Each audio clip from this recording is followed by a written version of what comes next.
اہل حق کا طریقہ یہ ہوتا ہے کہ وہ قرآن و سنت کو ہمیشہ مقدم رکھتے ہیں لوگوں کی باتوں پر، چاہے وہ لوگ علماء ہوں چاہے وہ لوگ عوام ہوں۔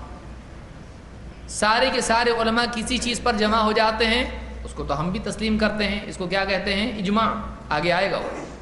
لیکن علماء میں بھی تو اختلاف ہوتا ہے۔ کوئی آدمی کہے عالم صاحب بول رہے ہو تم لوگ نہیں مان رہے، اتنے بڑے ہو گئے تم۔ ٹھیک ہے بھائی، کون سے عالم کی مانے؟ دیوبندی، بریلوی، شیعہ، قادیانی، کون؟ کس کو آپ سمجھتے ہو کہ اس کی بات ماننا چاہیے؟ تو عالم تو ہر ایک کے پاس ہوتا ہے، چاہے وہ حق پر ہوں یا گمراہ ہوں، چاہے وہ اسلام کے دائرے میں ہو یا باہر ہوں، عالم کی سبھی کے پاس ہوتا ہے۔ شیعہ ان کے پاس بھی تو عالم ہوتے ہیں۔ تو عالم فی نفسی اگر دلیل ہے تو کیا ایک فرقے کا آدمی دوسرے فرقے کے عالم کی بات مانتا ہے؟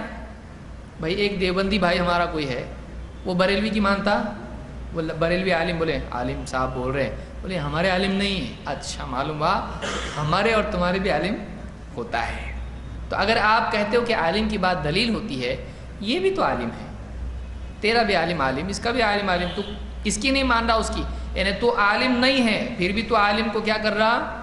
ریجیکٹ کر رہا۔ کس کی وجہ سے؟ اپنے عالم کی وجہ سے۔ اپنے عالم کی وجہ سے تو دوسرے عالم کو ریجیکٹ کر سکتا ہے، اپنے نبی کی وجہ سے ہم کسی عالم کو ریجیکٹ نہیں کر سکتے۔ کتنا سمپل ہے، لیکن سمجھنا کتنا مشکل۔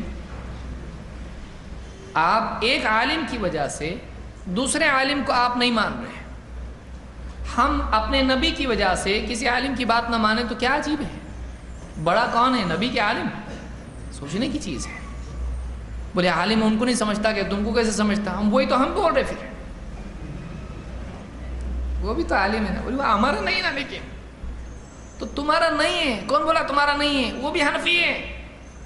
بولے نہیں عقیدے میں، اچھا ایسا بھی رہتا کیا؟ لیکن اس کو معلومات زیادہ ہے، تیرے سے زیادہ پڑھا ہے، وہ قرآن پڑھا ہے، عربی آتی ہے اس کو، حدیث پڑھا ہے، سب کچھ پڑھا ہے، تو کیسا بول رہا ہو گمراہ ہے؟ بولے میرے عالم نے بولا وہ گمراہ ہے، اس کا عالم بول رہا تیرا عالم گمراہ ہے، آپ دونوں میں سے ہی کون؟ تو اس کو گمراہ بول رہا ہے، وہ تیرے کو گمراہ بول رہا ہے۔ تو اس کے عالم کو گمراہ بول رہا ہے، وہ تیرے عالم کو گمراہ بول رہا ہے۔ اب ماننے کا کس کے؟ بولے میرا سر گمراہ۔ کون گمراہ؟ کون گمراہ؟ بولے میرا سر گمراہ۔ سمجھ میں نہیں آ رہا، کیا کریں گے آپ؟ پیمانہ کیا ہوا؟ اب آپ کل سے تو یہ مان رہے تھے کہ عالم ہی دلیل ہوتا ہے، اب معلوم ہوا کہ عالم، ارے ظالم، اتنے سارے عالم، الگ الگ رنگ برنگے، الگ الگ، ہر ایک کے پاس علماء ہیں، تو اب کس کی مانیں گے؟ اب کوئی پیمانہ ہے نہیں، میرا دل بولتا ہے یہ صحیح ہے۔ اچھا تیرا دل بولتا ہے، اب دلیل کیا ہے؟ تو آپ گھوم پھر کے بولے قرآن حدیث اپنے کو نہیں سمجھتا نا، عالم کی ماننا چاہیے۔ ٹھیک ہے، اب کیا؟ اب وہ تیرے کو غلط بول رہا، تو اس کو غلط بول رہا، دونوں بھی عالم، اب دونوں میں سے کون صحیح ہے؟ بولے جس کی بات اللہ اس کے رسول سے ملتی ہے۔ ہم پھر کل سے کیا بول رہے تھے ہم لوگ؟ آپ سمجھ رہا تیرے کو سب؟ آپ سمجھ رہا؟ اچھا، تو نصوص کو اقوال رجال پر مقدم رکھنا، ٹھیک ہے، ہم سب کی رائے سنتے، لیکن اگر کوئی بات قرآن و سنت سے ٹکراتی ہے ہم اس کو تسلیم نہیں کرتے ہیں، اور کوئی بات قرآن و سنت میں نہیں ہے ایسا قول ہم تسلیم نہیں کرتے ہیں۔ جو بات قرآن و سنت کی روشنی میں صحیح ثابت نہیں ہو اس کو ہم نہیں لیتے، ضروری نہیں بعینہ ہی لفظاً ہو، لیکن مستنبط بھی ہو سکتی ہے۔ لیکن اگر ایسا نہیں ہے بلکہ یوں ہی ایسی ہے، کوئی دلیل اس کے لیے نہیں ہے، اپنے دل سے کچھ بھی بنا دیا اور تھوپ دیا، قرآن میں ہے حدیث میں ہے، ہم ایسی بات کو تسلیم نہیں کرتے ہیں۔ تو اب ایسا اگر چننا ہو قرآن و سنت کی بات اور کسی عالم کی بات، دونوں ٹکرا رہی ہیں، تو ایسی صورت میں کس کو چنتے ہیں اہل حق؟ قرآن و سنت کو۔ اللہ تعالیٰ نے قرآن کریم میں فرمایا یا ایھا الذین آمنوا لا تقدموا بین یدی اللہ ورسولہ واتقوا اللہ ان اللہ سمیع علیم۔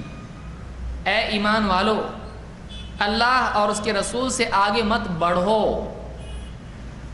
اللہ اور اس کے رسول سے آگے مت بڑھو۔ تقدموا، بعض علماء نے کہا یہاں تتقدموا کے معنی میں کہ آگے مت بڑھو، نہ کسی اور کو بڑھاؤ۔